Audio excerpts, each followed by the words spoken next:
Halliburton looking. Halliburton driving, pulls off, jump shot. It's good! It's good! With 0.3 of a second remaining. Timeout, OKC. Tyrese Halliburton does it again. Their first lead of the game. Halliburton's theatrics still reverberating around Oklahoma City and the entire basketball universe. Paycom Center, the site of basketball epicenter. And today we are live on NBA TV. This is NBA Finals media availability presented by YouTube TV with the NBA champion Brendan Haywood. I'm Jared Greenberg. For the next several hours, we will take you back and forth to Paycom Center in Oklahoma City and hear from Tyrese Halliburton, hear from other players in the Pacers, and certainly we'll want to get the reaction from the Thunder as they prepare to bounce back from that ridiculous Game 1 win by the Pacers and Tyrese Halliburton. Yeah, it was a big-time game. Very exciting.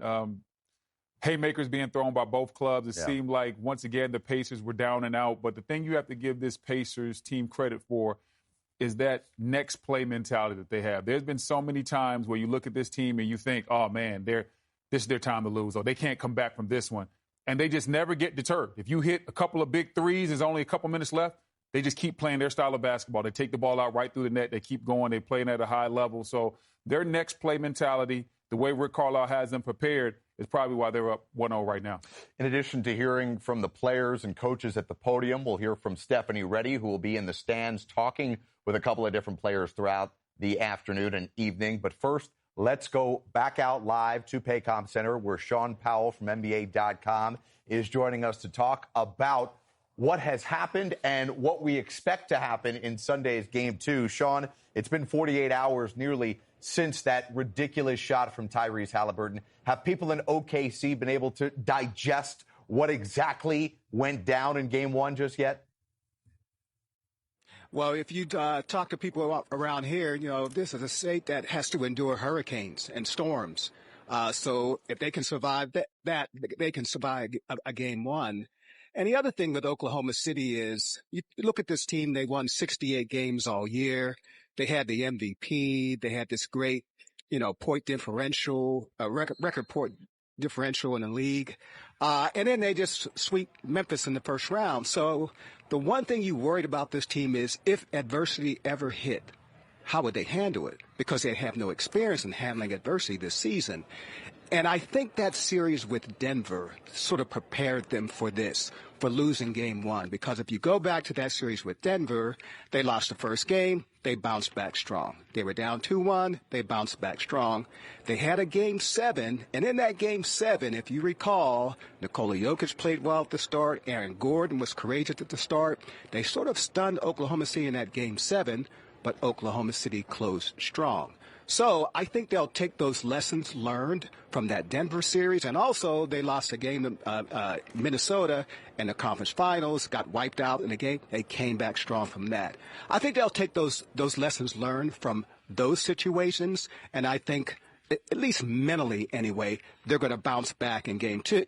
Now, whether the performance is up to snuff, that's the real question. Yeah, let's just follow up on that with Oklahoma City. As you've mentioned, there hasn't been that much adversity, but they have found ways, whether it was against Denver or against Minnesota, to bounce back. But specifically, I think people are looking to the MVP. With those great rewards come expectations for you, Shai Gilgeous-Alexander, to respond. What is your expectation of what we'll see from him Sunday night? I think he'll play well. I think Shai has like a lot of MVPs, I think he has an enormous amount of pride.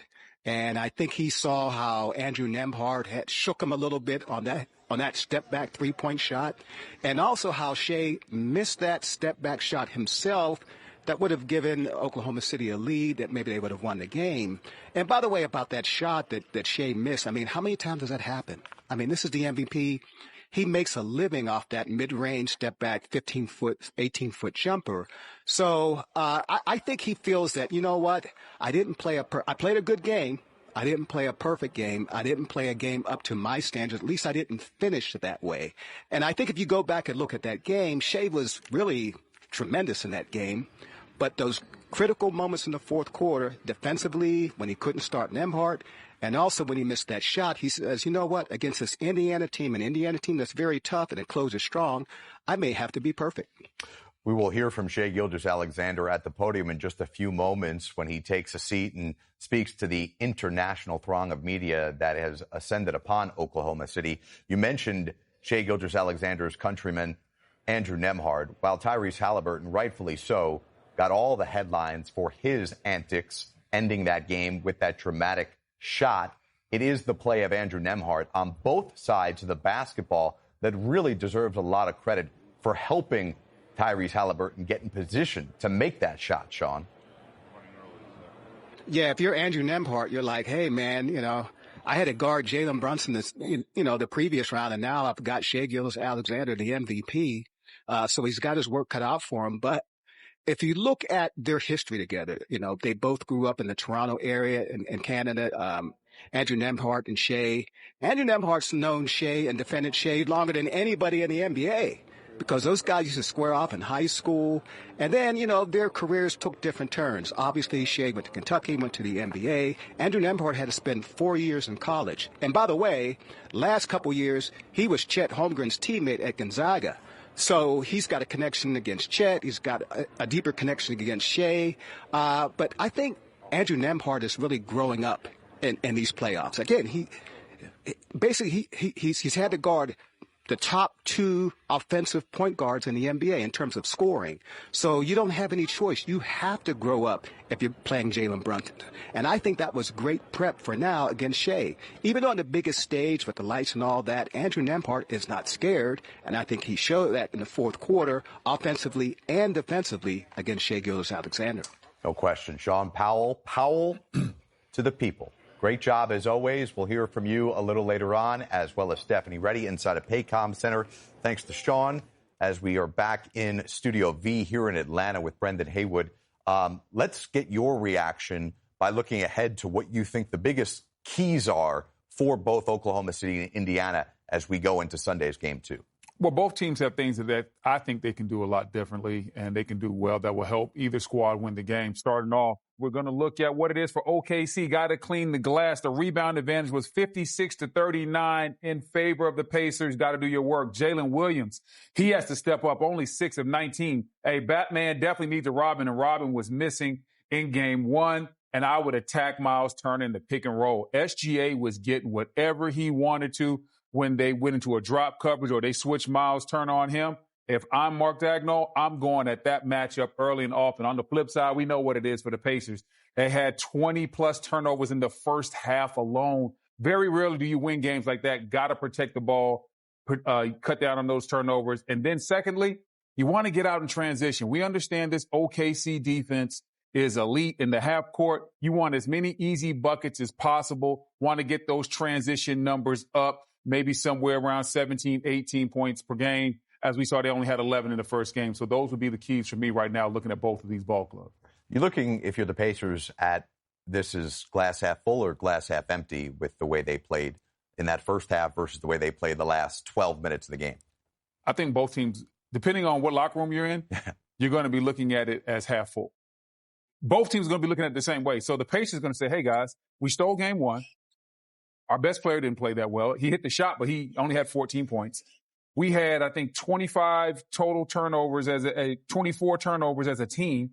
You rarely win those games, and we were able to get game 1. If you're Rick Carlisle, you're telling your guys, if we clean these turnovers up, get a little bit better play out of Haliburton, we have a chance to go home up 2-0. So that is exactly the way the Pacers are looking at it. But on the flip side, there's a lot of things that OKC is saying, hey, we dominated this game. We led from start to almost finished. Right. From the beginning all the way to point 3, we led this game. Defensively, we caused problems. SGA was able to score 38 points. We did a lot of really, really good things. We just got to clean up some small things as far as defensive rebounding and making sure that we understand where we need to be as far as cleaning up some of those three-point looks. Because you look at the Pacers bench, they went 7 of 10 from their core guys off the bench from the three-point line between Toppin, Bryant, and what's the guard's name?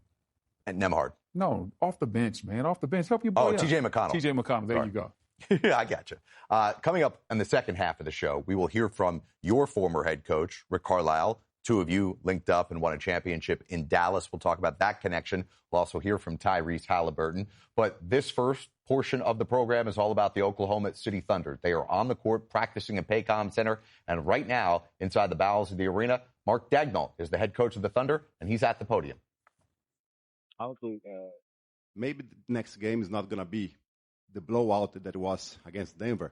How to control the anxiety of your team if the situation is close in the game 2. I mean, we have confidence and wisdom because of the situations we've been in over time. There's no team I'm more confident in being ready to play really in any situation than ours.